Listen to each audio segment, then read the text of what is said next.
Hey everyone, this is Julian from Behind Company Line here with Jayce Hafner, CEO of FarmRaise. The small farmer's financial tool is what FarmRaise is building, and I'm so excited to chat with Jayce, not only to understand your story a little bit more and share it with our audience in terms of your founder journey, but also the farm industry and I feel like further and further we've become removed from farming and where we kind of get our food and how it's raised. But I think more in the last maybe 5 to 10-ish years, we've become more and more kind of closer to where our food comes from, being a little bit more aware of the kind of reality of farmers and the whole supply chain. But even there's so much for us to learn as an audience and from consumer standpoint in terms of how technology is really changing the industry. And I'm really excited to chat with you, Jayce, on what that means. Before we get into all that, what were you doing before you started the company?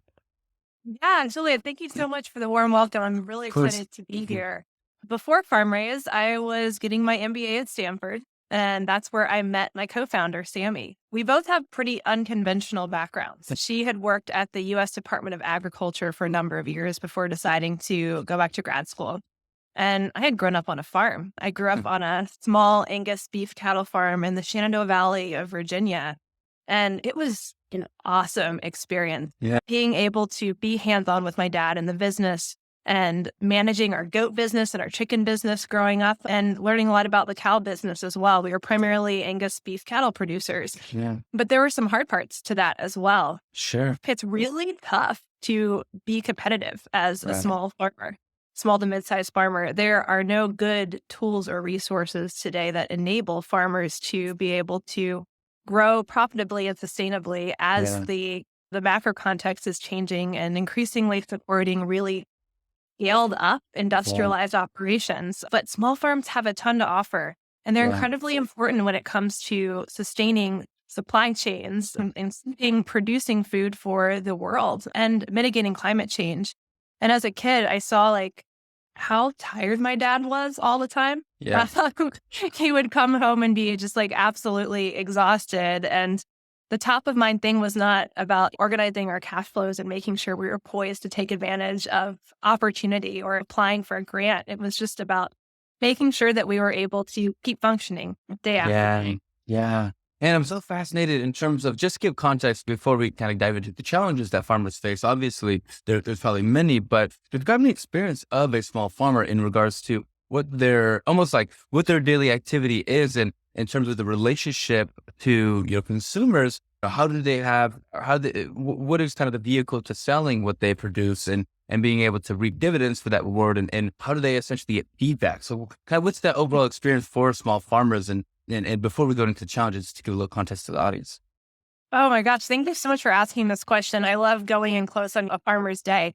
In terms of the way a farmer can sell their product, the first thing to think about is the majority of small and mid-sized farmers across the U.S., they don't fit a cookie-cutter model. They're often what we call diversified operations, which means they have multiple sub-enterprises that compose their overall farm enterprise. They're probably selling eggs. They may be selling beef. They may also be marketing a row crop like corn or soybeans.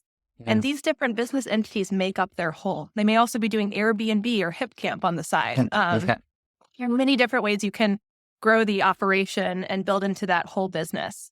And so when a farmer is looking to market, they are likely dealing with a few different go-to-market strategies at once. Yeah.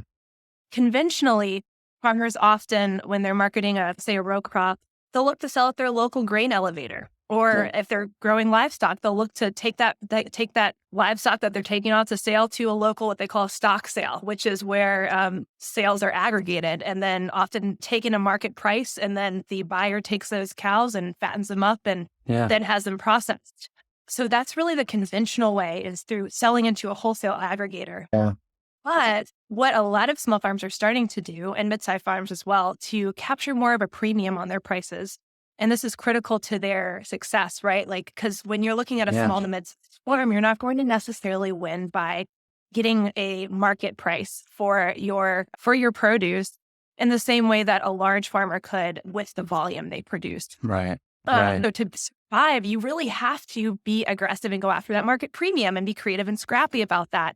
So for instance, like my dad, what we're looking at right now on our farm is how can we circumvent this whole system of wholesale aggregation and going to a massive processor and then sort of just selling our cattle at the market price? How can we capture a premium? on that and actually feedback into our community in a way that enables more vitality in rural Virginia. And how can we enable other producers to come along with us for the ride and do that? So that usually happens through selling direct to consumer. And if you're going to do that as a livestock producer, there are a few hoops you have to jump through. The first one, which is really, really important, is getting your story really strong and making sure the way you're producing your food is selling the value of the premium in a way that resonates with your users. The first step in that, I think, was when I was a teenager. My dad went through the process of he was able to take a step back from the business and be opportunistic and apply for a grant, which enabled us begin to graze our cattle in a more regenerative and sustainable way on the land, moving our cattle day over day through different paddocks rather than keeping them in one paddock and have them graze that down to dry soil. This actually rejuvenated the soil and made us able to produce more prolific grass, and also enabled us to talk about growing grass-fed beef, which was really cool. It also grew our bottom line by about $40 an acre, because we were no longer purchasing feed inputs for our cows. We could keep them outside on the land almost the entire year, literally living off the grass itself, which was really cool. So that was the first step. And I think a lot of producers go through the process of trying to up-level their operations so that they can then produce in a different way that enables their consumers to justify the premium that they would be purchasing on the meat through buying directly from that farmer. It's so fascinating thinking about kind of what are the overall goals of a lot of these kind of small to medium-sized farms. Is it to kind of supply for your local kind of consumers that are within, say, a town or city or whatever? Or is it to kind of upscale their enterprise into different ways to distribute nationally? Or do they kind of just go as the demand kind of dictates with that process, like in terms of their overall kind of business objectives and goals to offering that supply? I think the market determined a lot of that for them. And a farmer who's able to position themselves opportunistically can test out different strategies to see what catches for their unique operation. What I'm seeing with a lot of small and mid-sized producers is innovative approaches where these farmers are grouping together under a common brand to be able to have more control over how they're marketing their produce, who it's going to, and the whole system between when the calf is born to when it's raised to when it's actually slaughtered. So these farmers are looking at ways to gain more control or autonomy over how their meat is actually butchered and processed, and make sure it's done more humanely, and potentially with other beef that is raised on grass and in the same way that they're raising their beef, so they can really tell the same story with their label. And I think that's really cool, is seeing these producers working together to scale up the collective benefits of group power. It's an alternative to some of the wholesale status quo approaches that we've seen over most of the 20th century. Yeah, it starts with the constraints that a farmer might face if they're thinking about offering a premium product. And it makes sense. If you can't do it by scale, then you do it by offering something, unique or that has some attachment to it, some kind of unique, like you said, premium quality to it. What are the constraints around developing something like that in terms of integrating into a farm? How disruptive is those kind of requirements to, say, be a grass-fed farm, or if we think about eggs, all the different categories of egg that we see, cage-free, pasteurized, and all the things that come with that? What if the impact that has kind of farmers who want to sell a premium product but have to deal with the requirements constraint? How hard do they have to adapt, or is there a way to kind of do it where it's not so disruptive to their farm or their current system? Yeah. Organic certification, which is probably one of the most popular premium accessing labels out there, is a pretty rigorous process that has, government guidelines, and it's expensive to implement, and it can take a few years. It's a pretty arduous process, but if you do it well, you can reap pretty big benefits.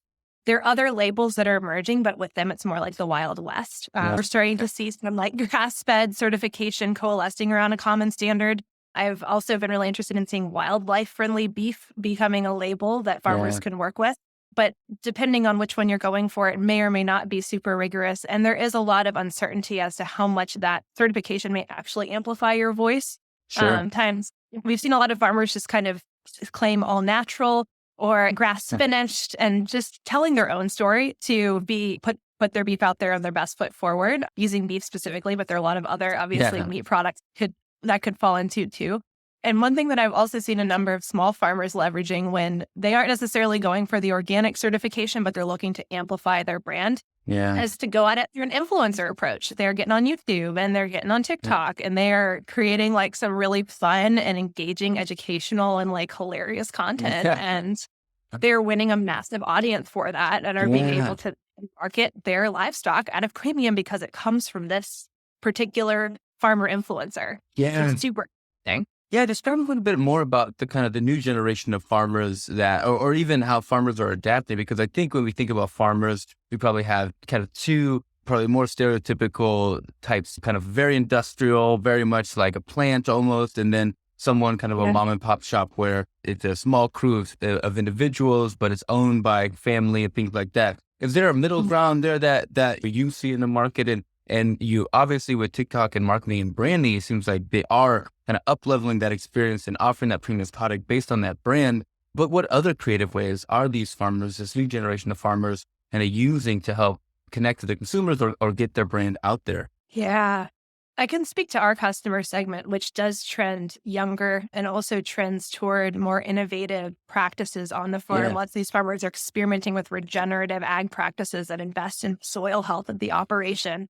They're also, many of them are dealing with generational transitions as the operation is passed down from often the baby boomer owners of the operation down to kids or down to two new people who aren't necessarily related to them, but are looking to learn from the wisdom and the best practices of that operation while integrating new tools and new approaches into that mix as well. It's a balance between really making sure the wisdom is embedded in that shift, while also leaning on some of the best practices and biased here, of course, but some of the ways we can tech enable some of the more laborious tasks that farmers have related to their financing. We're seeing this as an opportunity really with the product we're marketing right now in generational shifts. You're seeing the older generation doing things by hand, having a pen and paper ledger, and that making it more challenging to do taxes every year. More expensive as well as you're translating that knowledge from the paper into QuickBooks at the end of the year and then giving it to the accountant.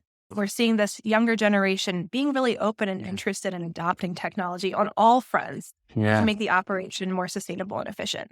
That's amazing to see. And described, obviously, we talked a lot about the farm industry and we talked about some challenges that farmers face and goals in terms of building their enterprise and offering different strategies. But talk a little bit about the mechanics of that and how FarmRaise is kind of helping, I guess, support that innovation and push farmers forward as they create these enterprises. Describe FarmRaise and what in particular you're excited about that the technology has been able to problem solve for an under kind of free. Yeah. A lot of this goes back to, I think about my parents' experience. They grew up in the suburbs of Richmond, Virginia and Washington, D.C., and they met on a blind date on New Year's Eve in downtown Washington. And on that night, my dad told my mom his dream was to start a small farm in the Shenandoah Valley of Virginia. And she totally went along the ride for that. She was like, yeah, let's do it. And so they had no farming experience whatsoever. They were starting from scratch. And I think about their journey and all of the wisdom they've had to lean on from our neighbors and from books and just like hard mistakes and learning on the job, and just how challenging it was to first know, like, how do you create a business plan? How do you get your cash flow in order and have a really clear sense of your profit and loss for everything you're producing on your farm? We're producing goats, we're producing eggs, we're producing Angus beef cattle, we produced hogs at one point. We also have our goat herding dogs and our cattle herding dogs. How do they fit into the picture? And thinking about all those pieces as live and crucial assets that feed into the larger business plan, and then figuring out how does that plan grow into the future and how really at the core of it can we be poised as an enterprise to take advantage of opportunity. And so FarmRaise is designed to be the tool that enables farmers to take advantage of opportunity through easily tracking their financial operation and being able to seamlessly access the resources they need to grow, to be profitable and sustainable. And what does that do in terms of the project, or not only just, you mentioned that they were using kind of pen and paper, but what does that do in terms of understanding their own farm and being able to kind of keep track of things that'll give them more access to opportunities? I was learning from another individual who was in the agriculture space and just described to me without the the tracking and having the operational insight into your business, it's hard to say, go get a loan or raise money or identify ways to even project what sales are going to look like and what you should kind of reinvest in terms of whether it's parts of the farm or the type of crop. But describe what FarmRaise does in terms of understanding your farm and what that allows farmers to then do. There is one simple action every farmer can take every day to get a handle on their business, and most farmers aren't doing it. And that's just looking at what you bought or sold in that day and then categorizing it by one, what enterprise of the farm does this tie back to? What did it support? Did it support your sheep? Did it support your corn? And then two, tying it back to a tax category. So you are organizing your expenses and your revenue as you go. And this enables the farmer to do two things. One, it enables them to be seamlessly prepared for any reporting they need to do throughout the year. Not just tax time, but if they need when they need to apply for financing, whether it's a grant or a loan, or to report on that. They don't have to scramble and go through a box of receipts to do that. And then two, they can see where their investment is enabling them to be profitable and successful and where it's not. And then they can take advantage of that opportunity to make changes they need to make. So our product is a simple cash flow tracking app that enables farmers every day to take that core action. And it's so easy. They can update it from their tractors, but don't text and drive. I'm not telling farmers to text and drive. We're working to make this the easiest tool that farmers have to get a hold of their finances and grow their business. As farmers track their cash flow, we have also made it really, really easy to connect them, aligned with their goals and their farm type, with different funding opportunities, which is a huge opportunity set for farmers who are looking to be innovative, to expand. We have some of the leading USDA programs on our site that enable farmers to scale up and be more sustainable and profitable. And we've built simplified, digitized applications, versions of these applications for farmers to directly apply for assistance through. And this has enabled us to now grow to a community of tens of thousands of farmers who are using our platform to grow their business. And that's really exciting because once we start to see this community being in the tens of thousands, we can start thinking about, okay, like what sort of network effects or group bargaining or group power can we amplify through this to transform the status quo of the industry? How can we enable small and mid-sized farmers to be more competitive through these numbers? Yeah. And how many, in terms of, just to give the audience a point of reference, how many farmers or small to medium farmers are out there? And also how much is being kind of left on the table in terms of grants or other resources that are allowing them or that are out there for funding for the work that they're doing? How many farmers and what are they leaving on the table, if you have any numbers? Yeah, there are 3.4 million farmers in the US, and there are a little over 2 million farms in the US. And about 2 million of these are small and mid-sized farms. The vast majority are small and mid-sized farms. So the narrative that the most farms are industrialized, large operations is actually not true. Yeah. And we've seen small and mid-sized farms, the number of them stay relatively pretty much flat throughout the latter half of the 20th century and into the 21st century. I shouldn't say latter half. They went through a very sharp decline in the 60s and 70s. Yeah. Boom, you saw it go down. And it's essentially flattened after that. And that's because you saw the rise of a lot of really game-changing technologies. Yeah. I get that. Yeah. And those technologies really, really scaled up a number of larger farms. But overall, still in the US, most farmers are small and mid-sized, and small farms account for about half of all of America's landscape. So when you think about the people who are poised to best help us deal with food security and climate change, Right. I think about small farmers. Yeah. Yeah. And what are ways that you think, obviously they're getting enabled by grants and fundraisers, but outside of technology and monetary, what are some ways that farmers can continue to kind of advance their operation or grow or find other means to be able to create a more efficient and productive process with them? Anything else kind of in terms of the resources for farmers that they could take advantage of? Yeah. Beyond technology and financing, I think we're going to see tech embedded in nearly every aspect of the farmer's tool set that they can choose to or not to take advantage of. I think one of the biggest resources that farmers have is each other. And this is hard because historically, and I've seen this sometimes in my own community, farmers can be a little bit competitive with each other, even as they are also supportive. And the more we can connect small and mid-sized farmers to each other to share resources, to share social support, and to be there emotionally for one another, the better. And you see this happening a lot in Facebook groups. Farmer Facebook is super active with like tens of thousands of users in some of these different groups around different topics. And they're very vulnerable. They'll talk about the tough stuff in these online forums. And I'm thinking to myself, like, okay, so there's this thriving digital community, but when they go home and they're like in their physical location off their screen, who are they talking to? Right. They used to get that sort of support, like at their local grange or their farmer society, but those things are not as popular as they used to be. They're dwindling. Maybe some farmers would get at their local religious institution, but fewer and farmers are doing that too. Yeah. And so there is this need for, I think, social support, and conferences are really big, and I think big drivers of building that, but they're also transient. And so I'm thinking a lot about like, what are the social structures in place that need to be physically in place as well as digitally in place to enable success? Yeah. Thinking about whether it's external or internal, what are some of the biggest risks that FarmRaise faces today? They're constantly dealing with uncertainty. And these risks span multiple sectors and issues. They're dealing with weather constraints that they've never seen before. I mean, like these tornadoes across Arkansas and the Midwest over the past week are like one example, but hurricanes and drought, just really, really drastic weather events that are hitting farmers really hard all across the world, really. We see it very closely in the US here. So that's one constraint.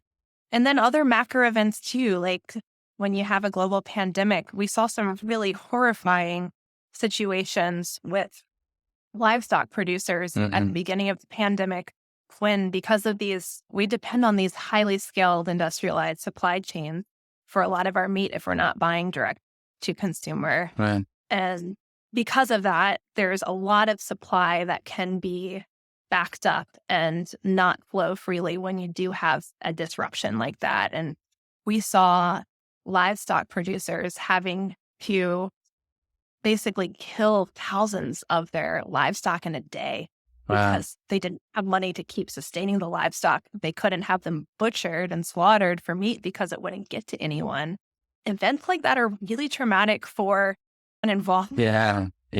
Horrible, horrible things. And so those macro events show that our supply chains are not as strong as I'd like to believe they are. Sure.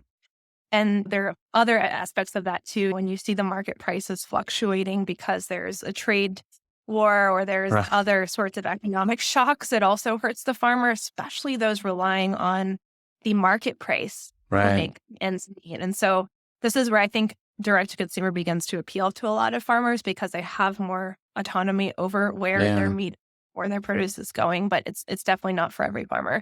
Yeah.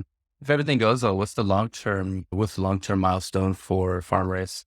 Oh, our goal is to be the farmer's go-to tool for running their farm. So as their trusted platform, we enable them to be able to access the resources they need to be profitable and sustainable. We are their vertical SaaS provider. And around that core product, we can then build a marketplace of resources and tools that feed into the core product and enable these farmers to not only be more successful alone, but to connect with each other and take advantage of those group impacts. Yeah.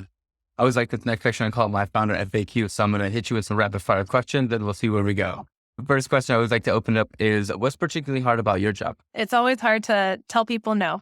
Yeah. And let people down and to ruthlessly prioritize. But I've leaned into that discomfort. And I think it's now having to say no to stakeholders and to keep our North Star metric at the center of what we do. It's something that I've gotten really good at over the past year. And it's a muscle that I want to continue flexing. And I'm grateful for the opportunity to be in this role and to be able to grow in that way. Love that. What's outside of FarmRaise? What's a particular advancement in kind of farm technology or technology that's disrupting the farming process or environment that you're particularly excited about? Yeah, I think farm labor is a really interesting segment to look at. So I would check out, there's a company called CISO that's doing a lot to automate the paperwork with visas and other sort of employment challenges that farmers and laborers face. And they're connecting the dots, I think, in some really interesting ways. And I'm excited to see how that develops over time. Amazing. What is something that you spend a lot of time on that you would like to spend less, and something that you spend less time on that you would like to allocate more to? I think this is a product of where we are currently as a company. We recently launched this cash flow tracking app that's seeing really good traction with our farmers. But because we recently put it out, I'm trying to stay really close to the data in a way that it's everything that I sort of eat, live, breathe, and think about at FarmRaise.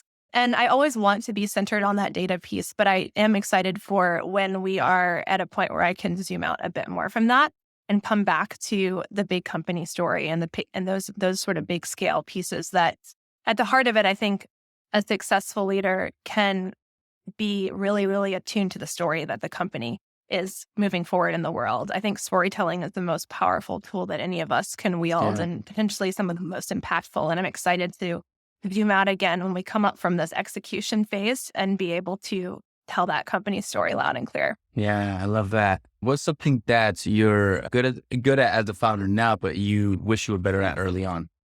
So many things. I think definitely I'm extremely, whenever I see the opportunity to act on something, I just want to do it. I want to just take that action and get it done and move forward. And what I've learned is there are some things where action bias serves us very well. And there are other instances, especially around different HR or sort of promotional tracks within our company, thinking about who we need for what role and how to hire for what role. I have definitely seen the value in hiring slowly and being really intentional about that. So sort of balancing my action bias with a more intentional and I think zooming out a bit, a systems level approach to how we do business. Yeah, I love that. And last little bit is I always like to ask this because I love how founders extract knowledge from anything that they ingest, whether it was early in your career or now. What books or people have influenced you the most? I love Rebecca Solnit. She's a writer and an activist, and she published one article that was really inspiring to me when I was first starting out in my career called Some Monsters Die Slowly. And it's about how when you are really passionate about moving a number of small bits toward a big problem, whether it's people or action, whatever those small bits are, I'm fascinated with the power of bringing small things together to make a big impact. That process is not something that always happens overnight. It doesn't mean we should sit back and take a leisurely approach to our work. However, we need to be, I think, like an athlete, awake, present, sustained, and scrappy as we push this thing forward. But also telling ourselves that if we don't win on the first shot, we're going to get back in and play again and play again. And we may be paving a road or building a foundation that others will take that shot in and make for us, even if we don't individually get there. And so that long-term perspective with short-term sort of athleticism and scrappiness resonates with me a lot. I love that. And I feel like it resonates with a lot of founders who are just have to kind of be in tune with the consistency that they have to work at to build a company and the little micro wins or micro movements that really allow for the kind of overall accumulated success of the business. But it all gets lost in terms of the mystique of the founder experience. So I'm so glad you're able to kind of illuminate not only the work that you've done, but also the work that FarmRaise is doing, the work that farmers are doing to also kind of push this forward in terms of offering amazing products to consumers and being a little bit more closely tied with their consumers to be able to continue those offerings and expand their enterprises. So last little bit is I love to make sure that we didn't leave anything on the table. So if there's any question I didn't ask you, please let me know. Please let the audience know. Or if there's anything that I didn't ask you that you wanted me to bring up, this is the time. Did we leave anything on the table? Anything you wanted to mention? Thanks, Julian. There's a really exciting initiative coming from the U.S. Department of Agriculture this year. It's over $1 billion in climate funding for agriculture. And this is going to be dispersed through organizations and companies that are working on the front lines with farmers. FarmRaise is partnering on 4 of these, and there are a number of really creative, innovative approaches that are going to be underway in the next few years. So I'd say keep an eye out for what you see in that span of time and how that drives climate mitigation, adaptation, and helps us get closer to farmers as consumers too. I'm really excited about this.